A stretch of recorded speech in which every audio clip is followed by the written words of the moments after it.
Okay. And then kind of start your answer with part of the question, like we started this trauma center. You know what I mean? Like kind of reform the question in your answer.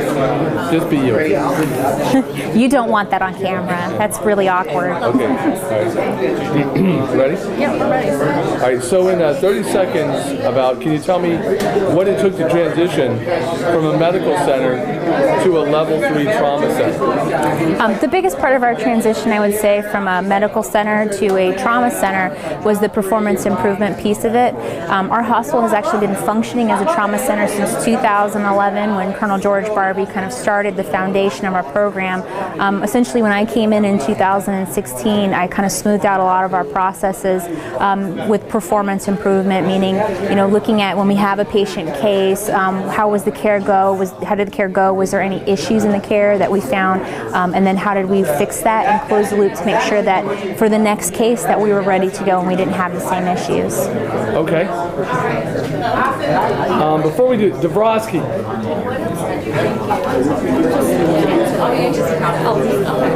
All right. He has some activity going on behind you. Okay, what extra training or credentials prepare or trauma education preparedness? Yeah. Did the Womack team?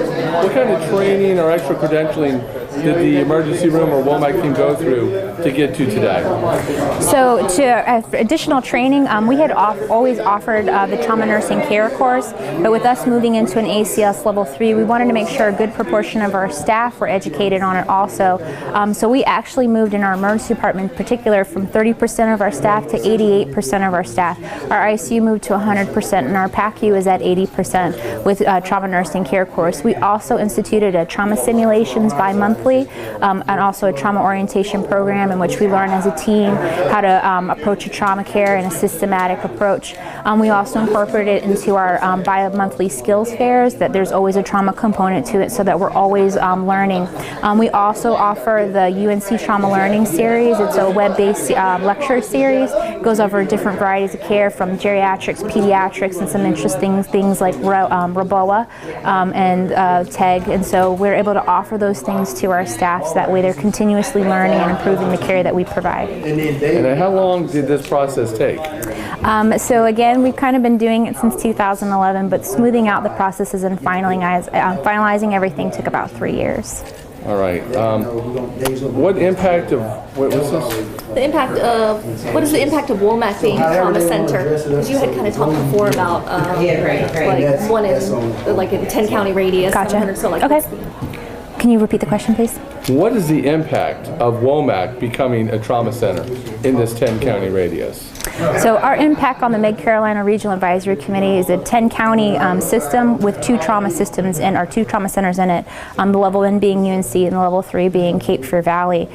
We actually see a large portion of our trauma population in those 10 counties, and so we're able to assist the counties and then just our local community being military in just the trauma care, helping to take some of it on. And then also too, the second part of that is being able to develop a ready force. So when they deploy downrange, they have similar injuries and they're ready for that in real time on real patients. Is there anything that you'd like to add that I didn't bring up here? I just want to see if she can answer any of the Colonel's ones. Okay. Well, is there anything while she's doing that? Is there anything you'd like to add that I didn't bring up?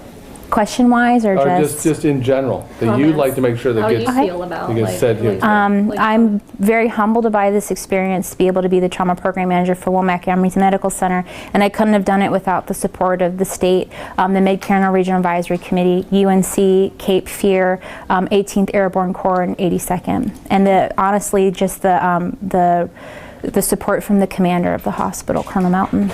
Fantastic. Okay, Rachel, do you have any questions? Yeah, I came in a little late, so I'm sorry. Absolutely. I didn't get your first name. I'm Jennifer Carney. And is it C or K? C-A-R-N-E-Y. And you mentioned you're the trauma program coordinator. Is that your title? Yep, coordinator and manager. Manager. Gotcha. Okay. And then can you tell me a little bit about, I guess, the processes to get here today of kind of, how the idea of kind of coming up to these standards came about, and then what you'll have to do to Absolutely. get here? So 2011 is kind of when we started moving toward it. Colonel George Barbie started the process, getting a lot of our policies in place, just the trauma system. I came in 2016, kind of smoothed out those processes, made sure that we had everything that was required by the American College of Surgeons for us to meet that level 3 standard. We were grateful that the state had changed the definition of a hospital, so in 2018 we were actually able to move towards state and ACS designation both, so that way we can be well integrated into the North Carolina trauma system. And to be able to meet the designation and requirements, were there any changes, or are there going to be any changes? There was a lot of system process changes that we had to do, and a lot of refinement based off of the data that we were collecting on how we cared for our traumatically injured population. And can you kind of give an example of how those standards might be like to what they're now under this designation compared to maybe like 10 years ago, 15 years ago? Everything's going to change with time. So every time something kind of new or evidence-based practice comes out, we try to change our clinical practice guidelines to reflect that, so that we're always staying current in our trauma care. Because 10 years ago, how we provided trauma is not the same as how we provide trauma now.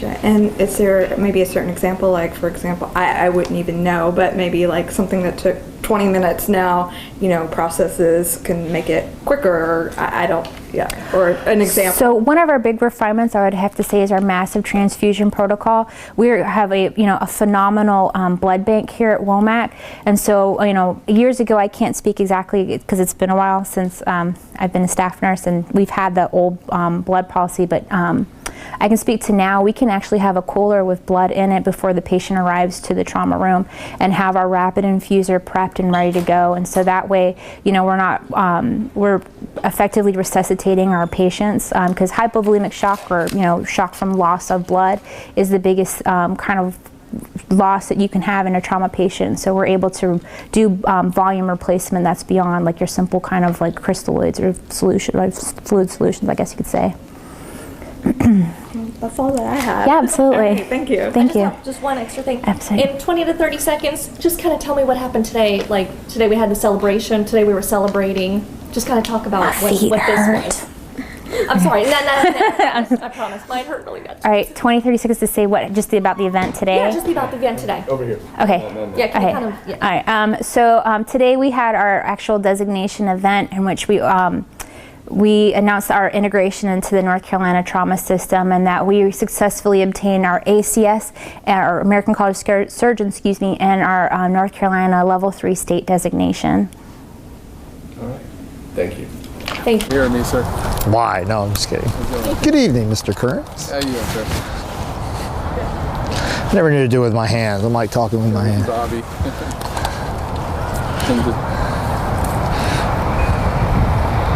All right, whenever you're ready. In about 20 to 30 seconds, sir, can you give us a brief of what happened here today?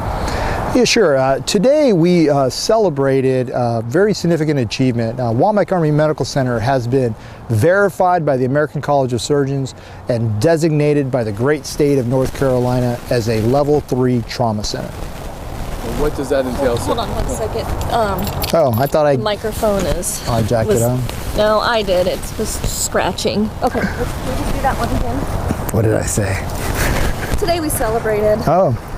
our level 3 trauma. So today we celebrated significant achievement. Womack has been verified by the American College of Surgeons and designated by the great state of North Carolina as a Level 3 trauma center.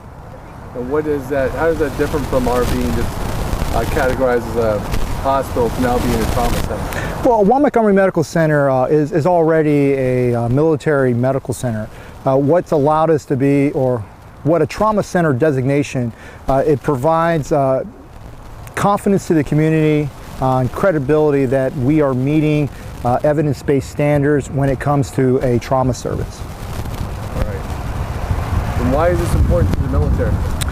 Well, fundamentally, when we think of trauma, particularly in the operational force, because our Army is an expeditionary Army, and our Army, let me babble on this one. Let's see. Why this is important? Important to the military. The reason why it's important in the military, during periods of conflict, one of the most trauma is one of the methods. Let's see. Trauma. During periods of conflict. Well, let me put it this way. This is where my caffeine isn't kicking in. Let's see. Our Army's an expeditionary army. When our forces go places where we would have to be in armed conflict, when it comes to casualty management, one of the most numerous and the most life-threatening injury is one that's related to trauma. And what being a trauma center affords us, it means that we are now part of a learning system. And we're able to improve a process by managing to a standard. And by being a trauma center affords us the opportunity to have shared understanding of what those standards are, the evidence-based standards. And being verified by the American College of Surgeons means that we are adhering to national standards that's been approved by the American College of Surgeons Committee on Trauma. One of the things that I highlighted in my remarks was since World War II, even though 4%, well, let me say it. See, it's not a surprise to people that our infantry, our soldiers, our Marines, our special forces have a higher level of casualties than the rest of the military. What a lot of people don't realize is that our infantry squad formation makes up only about 4% of the formation of the entire uniformed military. But since World War II, the infantry squad has suffered 90% of all U.S. Military combat casualties. And one of the things that the Trauma Center certification or verification and designation allows us to do is to learn how we can be better for first responder care. I feel like I'm battling. You're going to have editing's going to suck for you. That's fine, but no, you captured it all. I don't know. We're just trying to tie in the military. Okay, my bad. Yeah. And how does this help, or how does this help our partners in the local community? Well, that's a great question. So, being verified by the American College of Surgeons, but in particular being designated by the great state of North Carolina so that we can participate in the North Carolina trauma system allows us to now open up to the community. I mean, we have some great partners. Womack is now part of the UNC Medical Center, Mid-Carolina Regional Advisory Committee. We're part of their RAC as part of the North Carolina trauma system. And to be part of that, to participate in the North Carolina Trauma Center, requires us to meet standards set by the state. It requires us to participate and collaborate to ensure that we are adhering to those standards, and if there's opportunities for improvement, we work together to improve our processes. It's an opportunity to share resources in terms of education and training, to share knowledge, to see if there are opportunities that we can learn from each other, because many of our staff have experience in worldwide deployments during austere environments, which many of our partners in the North Carolina Trauma System may not have that same experience, and we can also learn from each other from that. Sure. The last one, you had kind of mentioned in your speech how this is like a way ahead for level 2. Can you maybe just kind of talk about that a little bit? How it's great that we're level 3, but we're not stopping here. Well, sure. Hey, so even though it's a significant accomplishment to achieve a level 3 verification and designation as a trauma center, it's actually a waypoint for Womack. A lot of people don't realize this, but in federal law, the expectation is that a military medical center will operate and achieve or operate and maintain a level 1 or a level 2 trauma capability. And for Womack, we're actually very close for the resources and the processes we need to achieve level 2. one, it affords us a platform to not only generate readiness, but also maintain and sustain the skills, competency, currency, and proficiency of our uniformed medical personnel. But also because of where we're geographically located, what we envision is a partnership with our Cape Fear Valley Medical Center as well as Womack Army Medical Center to provide a level 2 trauma center capability in this part of North Carolina, which there is not a level 2 that's in this geographical area of North Carolina. So we'll be able to provide a capability to our community as part of the Mid-Carolina RAC. Very excited about that. One last question. I know you've been stationed in quite a few hospitals all over the world. This achievement you've seen here today, how does this compare to some of the other achievements that you've seen in other hospitals you've been stationed along the way? Well, I think it's quite significant because right now in the military health system, there are only, even though many facilities are designated by their respective state as a trauma center, there are only 6 medical treatment facilities in the entire military health system that are verified by the American College of Surgeons Subcommittee of Trauma. And Womack Army Medical Center is the 6th MTF that has accomplished that. One of the things I think is quite significant is the velocity that the team organized around this. It took us literally less than 2 years to achieve this, and we've accomplished this in a period of what I would say significant uncertainty and ambiguity, because right now the military health system and the Army medical reform, Army medicine is undergoing the most significant change in the last 50 years. But the reason why we were able to accomplish it is because of our partners, our stakeholders, leadership at all echelons on the Army, on the DHA, and in the Department of Defense, because it's very clear of their expectation for where we need to go as a military medical center. Is there anything else you'd like to add, sir? No, it's completely painful. No, I'm just kidding. Was that what you got enough? Yes. Yes, sir.